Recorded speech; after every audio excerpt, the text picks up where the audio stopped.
Hello friends came छो स्वागत है तमाરું ફરી એક નવા વ્લોગ્સ માં। તો અત્યારે જસ્ટ સવારમાં જાઉં છું બેંકમાં, થોડું કંઈક કામ છે એટલા માટે। તો હાલ રસ્તામાં ઊભો છું, તમે આ રસ્તો જોઈ શકો છો, ઘરની જસ્ટ પાછળ જ છે। તો જલ્દીથી આપણે જઈશું, બાઇક લઈને નીકળ્યા છીએ સવારમાં। તો ચલો જતા એ પહેલા તમે ચેનલ પર નવા ચેનલ સબસ્ક્રાઇબ કરી સાથે બેલ આઇકન પ્રેસ કરવા ના ભૂલતા। હાલ તમે આગળનો પણ નજારો જોઈ શકો છો, અહીંયા મસ્ત મસ્ત ઝાડ છે। ચલો ગાઈસ જલ્દીથી નીકળીએ। એ દિવસથી બિલકુલ વરસાદ નથી પડ્યો। અત્યારે જતા જતા રસ્તાની સાઈડમાં જ એક મસ્ત લોકેશન છે, ત્યાં હું ઊભો રહ્યો છું। तो मस्त रस्ता साइड में बिल्कुल तो ये मोटा मोटा झाड़ है, वड़ना झाड़ है, पीपळाना झाड़ है, अलग अलग झाड़ है। मस्त लोकेशन है एकदम। अँ बाजू में तलाव पण है, तमे जोई सको छो लोकेशन। आंबानु झाड़ है, बहु मोटू झाड़ है, जोई सको छो। आवुं झाड़ तमे शायद क्यारे जोयुं पण ना होय। अने आ बाजू वड़नु झाड़ है, ए पण जोई सको छो।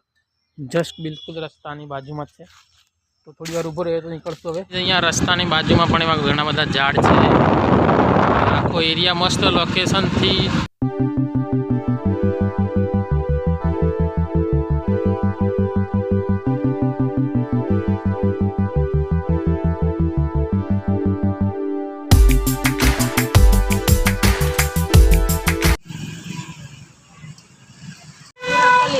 कारेला નું આવે कारेला 50 આપણે 40। અત્યારે બેંકમાંથી પણ ઘરે આવી ગયો છું ને મસ્ત નાહી લીધું છે, કારણ કે ત્યાં હું કંટાળી ગયો હતો ગરમીમાં। 2-3 દિવસથી વરસાદ નહીં આવ્યો, ગરમી વધારે છે। મસ્ત નાહીને ફ્રેશ થઈ ગયો છું, ઠંડા પાણી નાહ્યો છું। દૂધ પણ નીકળી ગયું છે, અહીંયા બેરણી જોઈ શકો છો। ભેંસો એક અહીંયા, તો આ રહી આપણી ભેંસ, અહીંયા ચારો ચરી રહી છે।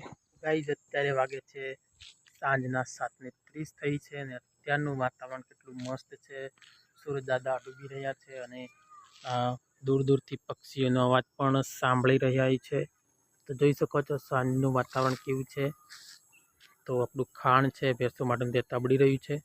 ऑलरेडी दीता सळगावी छे अने कंईक ढाळियुं कंईक आ प्रकारनुं बनाव्युं छे मैं, कारण के वरसाद पड़े तो अंदर तो खाण अंदर दीता ना सळगावाय એટલા માટે बहार चूलो बनावेलो छे। जस्ट आकाश में तमे वादळ जोई सको छो, नॉर्मल नॉर्मल वादळ है। बाकी आ बाजूनो कंईक रस्तो आपणो आवो छे। नेक्स्ट ब्लॉगनी अंदर पण मैं बवर बधुं बतावेलुं छे, એટલે કંઈક બતાવવા જેવું ખાસ નથી गाइस। तो चलो आजनो ब्लॉग આપણે અહીંયા જ પૂરો કરીએ છીએ। મળશું કાલે ફરી એક નવા ब्लॉग સાથે।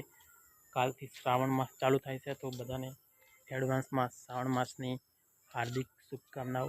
તો ચલો ફ્રેન્ડ્સ, આવતીકાલે મળશું આપણે ફરી શ્રાવણ માસમાં। કાલે तो ऑलरेडी उपवास चालू करवाना है, એટલે મળશું કાલે એક નવા બ્લોગ સાથે। ત્યાર સુધી ચેનલને સબસ્ક્રાઈબ કરી બે નોટિફિકેશન પ્રેસ કરવા ના ભૂલતા। તો ચલો ફરી નવી એક બ્લોગ સાથે મળશું, ત્યાર સુધી બાય ગાઈઝ।